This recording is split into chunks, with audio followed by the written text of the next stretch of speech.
बिस्मिल्लाहिर्रहमानिर्रहीम। अस्सलाम वालेकुम dear student, hope you all are good. जी बच्चों, आप लोगों ने लास्ट टाइम बाइनोमियल डिस्ट्रीब्यूशन के डेफिनेशन और उनकी न्यूमेरिकल क्वेश्चन सॉल्व किए थे। अब हम इसका मीन, वेरिएंस और स्टैंडर्ड डेविएशन डिफ़ाइन करेंगे। मीन, वेरिएंस और स्टैंडर्ड डेविएशन को फाइंड आउट करने का वही प्रोसीजर है जो आप लोग रैंडम वेरिएबल में किसी भी वेरिएबल का मीन, वेरिएंस और स्टैंडर्ड डेविएशन फाइंड करने के लिए फ़ॉलो करते थे। अब जो बाइनोमियल डिस्ट्रीब्यूशन है उसका जो मीन होता है वो हमारे पास एन पी के इक्वल आता है, वेरिएंस एन पी क्यू और स्टैंडर्ड डेविएशन स्क्वायर रूट होता है वेरिएंस का एन पी क्यू का अंडर रूट। तो अब हम इसी चीज़ को सॉल्व करने के लिए डिफरेंट एन की पार्ट्स एन लेकर और उसके बाद हम प्रूव करेंगे कि जब हमारे पास एन वैल्यू 2 होगी तो हमारे पास मीन जो होगा वो 2p के इक्वल होगा, वेरिएंस जो होगा वो 2pq के इक्वल होगा और standard deviation 2pq under the radical sign. तो बाइनोमियल डिस्ट्रीब्यूशन के अंदर आपको पता है कि प्रॉपर्टी ऑफ सक्सेस और फेलियर का सम 1 के इक्वल होता है। तो हम इसको बाइनोमियल डिस्ट्रीब्यूशन को इस तरह भी लिख सकते हैं q plus p raised to power n। अब मैं q plus p raised to power n की जगह 2 यूज़ कर रही हूँ। तो 2 में हमारे पास n यहाँ पे हमारे पास क्या है 2। P is the probability of success and Q is the probability of failure. इनको हम जर्नलाइज फॉर्म में ही यूज़ करेंगे। तो लास्ट चैप्टर में रैंडम डिस्ट्रीब्यूशन में आप लोगों को बताया गया था कि एक्सपेक्टेड वैल्यू ऑफ x ही को हम मीन ऑफ द वैल्यू कहते हैं। ठीक है, तो मीन ऑफ द वैल्यू लेने के लिए हमने expected value of x find करनी है। और एक्सपेक्टेड वैल्यू ऑफ x आप लोग किस तरीके से फाइंड करते थे, summation x p of x करके। ठीक है, कोई भी रैंडम वेरिएबल है उसको उसकी प्रॉपर्टीज़ के साथ मल्टीप्लाई करके सम अप करेंगे to get the expected value of x। अब हम इसके लिए डिस्ट्रीब्यूशन बनाएंगे। सबसे पहले हम x की वैल्यूज़ लिखेंगे। As you know that n is equal to 2, तो इसका मतलब है हमारे पास जो x की वैल्यूज़ होंगी वो वेरी करेंगी 0, 1 और 2। तो हम x की वैल्यूज़ क्या क्या लिखेंगे,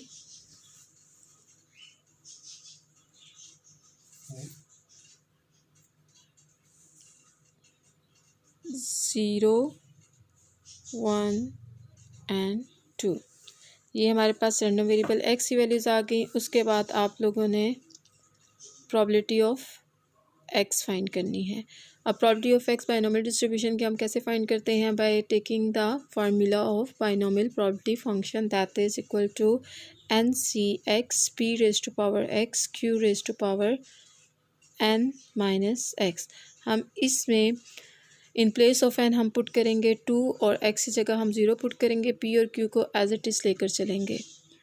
तो 2c0 p raised to power 0 q raised to power 2 minus 0। इसको हम सॉल्व आउट करेंगे तो 2c0 हमारे पास 1 के इक्वल आता है, 2c0 that is equal to 1। p raised to power 0 ये भी हमारे पास 1 के इक्वल आएगा और q का स्क्वायर। तो ये हमारे पास आ जाएगी x इज़ इक्वल टू 0 की प्रोबेबिलिटी q स्क्वायर के इक्वल आ जाएगी। इसी तरीके से 1 के लिए हम फाइंड करेंगे 2c1 p raised to power 1 q raised to power 2 minus 1। तो 2c1 2 के इक्वल होता है, p की पावर 1 p के इक्वल होगा और q की पावर 2 माइनस 1 1 रह जाएगी। तो ये आ जाएगा 2pq। तो probability x is equal to 1 जो आ जाएगा हमारे पास 2pq आ जाएगा।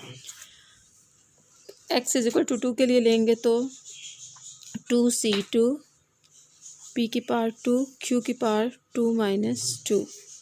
तो 2c2 1 के इक्वल आता है, p स्क्वायर आ जाएगा और q की पावर 2 माइनस 2 0। तो something raised to power 0 is equal to 1। तो ये आ जाएगा p square.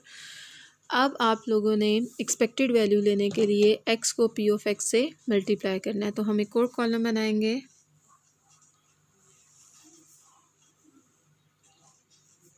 x p of x।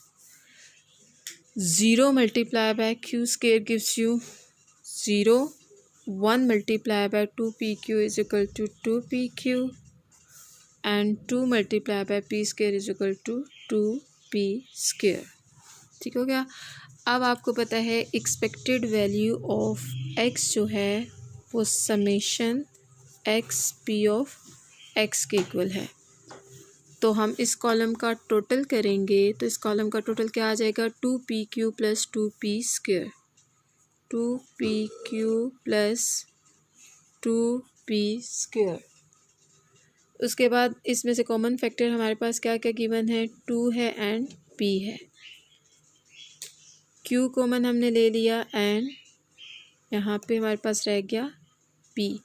अब आपको पता है sum of the probability of failure and success किसके इक्वल होती है, 1 के इक्वल होती है। तो q plus p is equal to 1 हो जाएगा। तो ये हमारे पास आ जाएगा 2p into 1 which is equal to 2p। So the mean of the binomial is equal to 2p। As I have told you कि हमारे पास जो मीन होता है वो एन पी के इक्वल होता है। तो इसमें हमारे पास एन हमारे पास 2 था, तो ये किसके इक्वल आ गया, 2p के इक्वल आ गया। ठीक हो गया। अब इसी पैटर्न को फॉलो करते हुए हम वेरिएंस फाइंड करेंगे। तो वेरिएंस हमें पता है कि हम वेरिएंस किस फार्मूला से फाइंड करते होते हैं, variance of a variable is equal to expected value of x square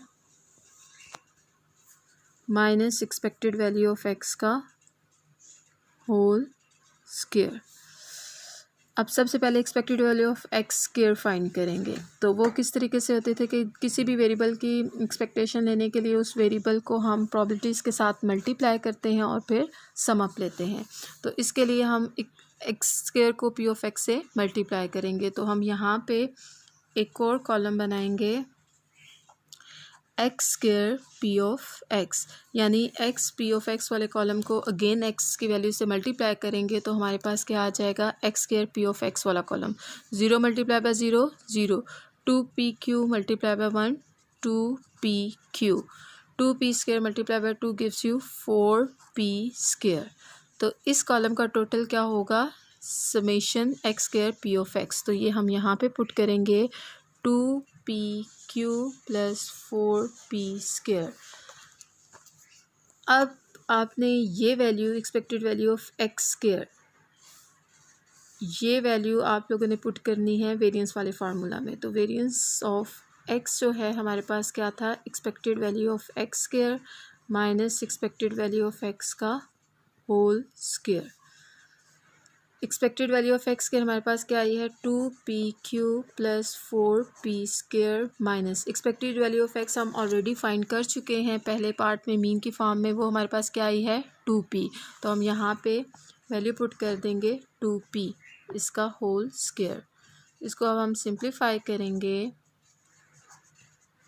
2p का स्क्वायर किसके इक्वल होता है, 4p स्क्वायर के। 4p स्क्वायर 4p से कैंसिल हो गया, तो यहाँ पे हमारे पास क्या रह गया 2pq।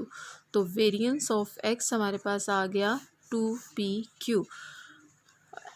जैसा कि मैंने आपको बताया था वेरिएंस किसके इक्वल होता है, npq के इक्वल। तो यहाँ पे n हमारे पास 2 था, तो इस वजह से इसका वेरिएंस क्या आ गया 2pq।